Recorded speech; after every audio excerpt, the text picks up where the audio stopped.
Hey guys, here's chapter 5 of Escape from Mr. Lemoncello's library.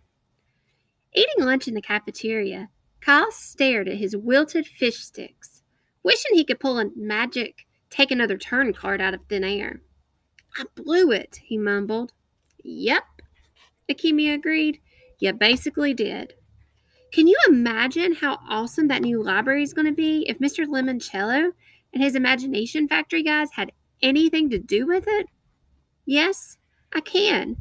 And I'm kind of hoping I get to see it too. After all, I wrote a real essay, not one sentence about balloons. Thanks, rub it in. Akemi eased up a little. Hey Kyle, when you're playing a game like Sorry and you get bumped back 3 spaces, do you usually quit? No. If I get bumped, I play harder because I know I need to find a way to get back those 3 spaces and pull ahead of the pack. Hey guys! Miguel Fernandez carried his tray over to join Kyle and Akemi. He was being followed by a kid with spiky hair and glasses the size of welder goggles. You two know Andrew Pickleman, right? Hey, said Kyle and Akemi. Hello. Andrew is one of my top library aides, said Miguel. Cool, said Akemi. Mrs. Ugons, the librarian, just confirmed that Mr. Lemoncello is the top secret benefactor who donated all the money to build the new public library. $500 million. She heard it on NPR, added Pickleman, who more or less talked through his nose. So he did some primary source research on Mr. Lemoncello and his connection to Alexandriaville. What did you find out? Asked Kyle. First off, said Miguel, he was born here. He had 9 brothers and sisters, added Andrew. All of them crammed into a tiny apartment with only 1 bathroom over in Little Italy, said Miguel. And, said Pickleman, sounded like he wanted to one-up Miguel. He loved the old public library down on Market Street. He used to go there when he was a kid and needed a quiet place to think and doodle his ideas. And get this, said Miguel eagerly. Mrs. Tobin, the librarian back then, took an interest in little Luigi, even though he was just, a kid like us. She kept the library open late some nights and let him borrow junk from her desk or her purse, thimbles and thumbtacks and glue bottles, even red Barbie doll boots.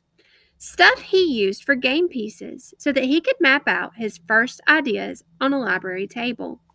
Then, Andrew jumped in. Then, Mrs. Tobin took Mr. Lemoncello's sketch for Family Frenzy home to her husband, who ran a print shop.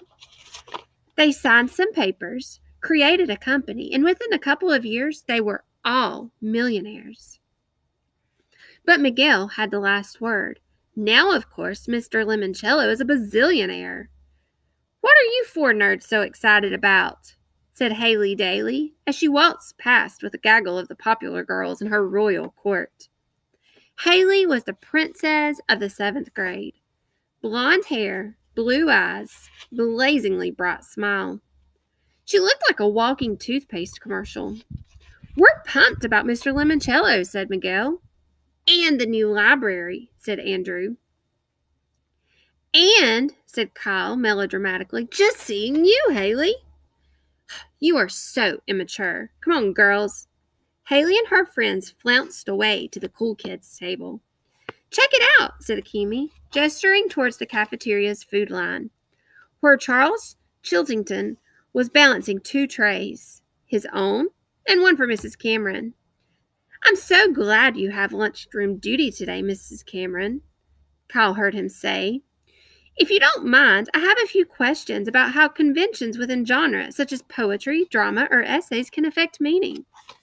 Well, Charles, I'll be happy to discuss that with you. Thank you, Mrs. Cameron. And may I say, that sweater certainly complements your eye color. Oh, what a suck-up, mumbled Akemi. Chiltington's trying to use his weaselly charm to make sure Mrs. C sends his essay up the line to Mr. Lemoncello. Don't worry, said Kyle. Mrs. Cameron isn't the final judge. Mr. Lemoncello is.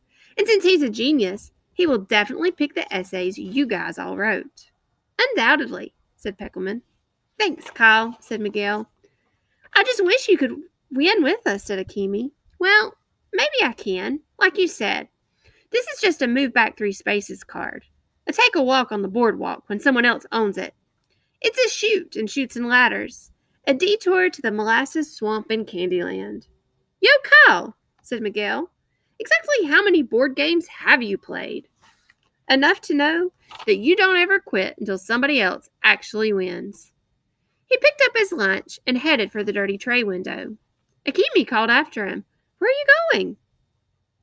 I have the rest of lunch and all of study hall to work on a new essay. But Mrs. Cameron won't take it. Maybe. But I've got to roll the dice one more time. Maybe I'll get lucky. I hope so, said Akimi. Me too. See you guys on the bus.